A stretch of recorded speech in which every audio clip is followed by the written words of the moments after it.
Man, what a morning.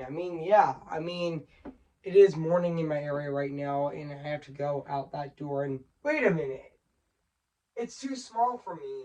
Oh well, I'm going to drink um this water that says drink me. Okay, I wonder if it turns me small. Oh, it actually did turn me small, actually.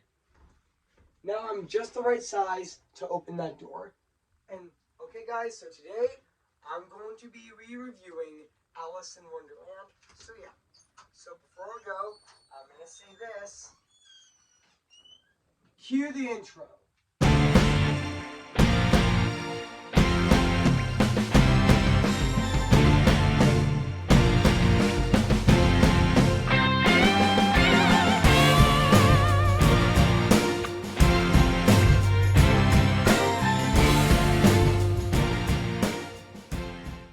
Okay, guys, I am finally going to be re-reviewing this movie right now, today. So yeah, so without further ado, let's get this started right now, shall we? So yeah. Hey guys, this is Evan's Disney's Film Corner 2023 here, and today, guess what guys? And today, I'm going to be re-reviewing Alice in Wonderland, came in the year of 1951, so yeah. So, I'm going to read this plot on the internet, so yeah. So basically what the plot's about, Lewis Carroll's beloved tale brought us life to a Disney animated classic when Alice is restless young British woman falls down a rabbit hole and enters a magical world. She encounters odd asterisks of characters, including the Cheshire Cat, the Goofy Mad Hatter. When Alice ends up in court of the trial of the Queen of Hearts, she must stay on the ruler's good side or risk her losing her head. So yeah. So that's basically what the plot's about this movie. So yeah, so I did remember that I was originally going to re-review this movie back in March of 2020, but because of the COVID-19 outbreak, I had to delay it and put it on hold until I feel like re-reviewing it. So yeah. And yes, and yes, guys, Disney is turning 100 years old this year, so why not review a Disney animated classic? So yeah. Yeah.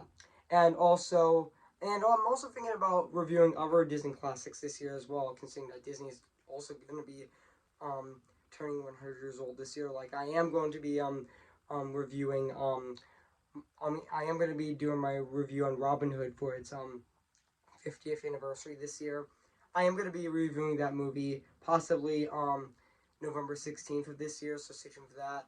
And also, yeah, leading up to my most anticipated movie of 2023 being Wish, which I'm really excited for that movie, and I cannot wait for that film. I mean, yeah, it is going to have a Spider-Verse animation style, but it's going to look more like the illustrations that inspired Walt Disney. I mean, it's about time to see Walt Disney Animation Studios movie. A Walt Disney Animation Studios movie with a Spider-Verse animation style, because I honestly wanted to see that.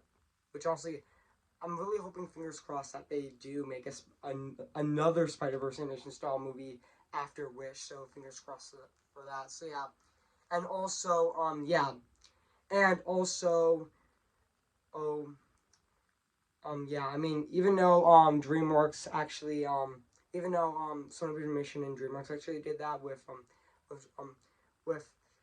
with Sony Animation, they actually did that with Spider-Verse first, and Mitchell's vs. Machines, and then Spider-Man Across Spider-Verse, and Spider-Man Beyond the Spider-Verse, and also DreamWorks actually did that last year with the bad guys, and just recently with the Prison Break sequel, Prison Break's The Last Wish. So yeah, which I cannot wait to see Walt Mission Studios. I'm kind of curious to see what Walt Mission Studios does that with Wish, because I cannot wait to see that movie. I mean, yeah, it is going to have a Spider-Verse animation style, so yeah.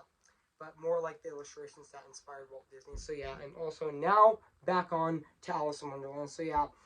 So yeah, guys. So what do I think of this movie? I have to say, this is definitely a classic. I mean, yeah, this is definitely a classic. Like, yeah, even though back then when the original Alice in Wonderland was released in theaters back in 1951, it was hated by critics. It got negative reviews, but nowadays critics look back more fondly about the movie, and yeah, which honestly, yeah. Yeah, I mean, yeah, it is a classic actually, which honestly, yeah. And also, and it's also the all cartoon um musical wonder film colored by Technicolor. So yeah, which honestly, yeah. And also and yeah, I did yeah, and also and let's talk about the cast of this movie. I mean, the cast of this movie is definitely phenomenal. I mean, the only actress is still alive to this day in Alice in Wonderland is actually Catherine Burnett, who also played Alice, and she's the only actress still alive. So rest in peace. I mean, rest in peace to the rest of the actors that are in this movie. I mean, yeah, yeah, Catherine Burnett was absolutely phenomenal as Alice. I mean, she's even though she's the only actress in this movie that's still alive to this day, actually. But also, yeah, and also and even speaking of the Queen of Hearts, she's actually voiced by the same actress who voiced the fairy godmother in Cinderella, actually, which is also really cool as well. I mean, also, yeah, and also even though Alice in Wonderland was a financial and critical disappointment and failure beyond release, but it was actually shown on television until it got re-released in got its first re-release in 1974 as well. And also, yeah, and now let's talk about the music and the score and the songs of this movie, which honestly, which honestly, the score is actually composed by Oliver Wallace, which I thought the score is absolutely phenomenal. And also, yeah, even the songs were a lot of fun, like Golden Afternoon and Marion Birthday. I mean, Painting the Roses Red. They were fun songs as well. And also, yeah, and also, fun fact, guys. Originally, Walt Disney was going to have his first movie be Alice in Wonderland back in 1933 with Mary Pickford, but unfortunately he actually realized that they were Paramount was making their own adaptations, so he decided to change his mind and make Snow White and Seven Dwarfs instead. But since Snow White became a success, he actually revived his Alice in Wonderland project, but it's entirely animation. But he wasn't a fan of the story art. I meant the concept art because it's way too horrific and dark.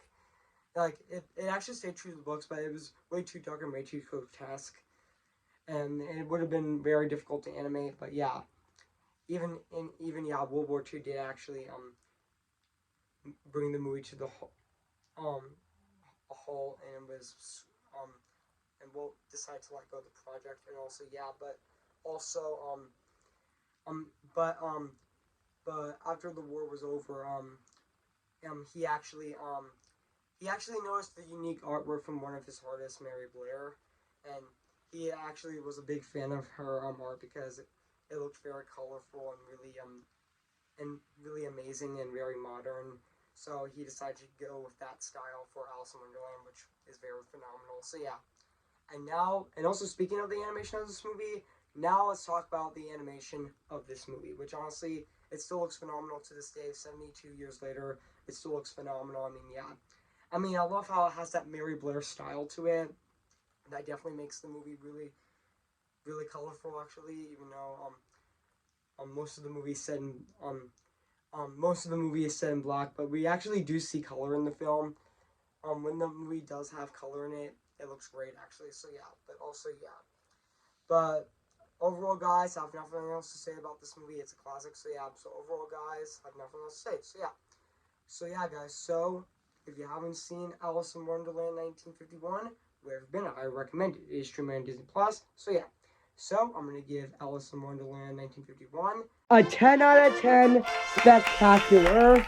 So yeah, guys, what do you think of this video? Make sure to comment, like, subscribe my channel, and make sure to like this video. So yeah. So stay tuned for my movie review on Snoopy Come Home, which will be next Friday on January the 20th of this year, so stay tuned for that. So yeah, so I'll see you guys later, and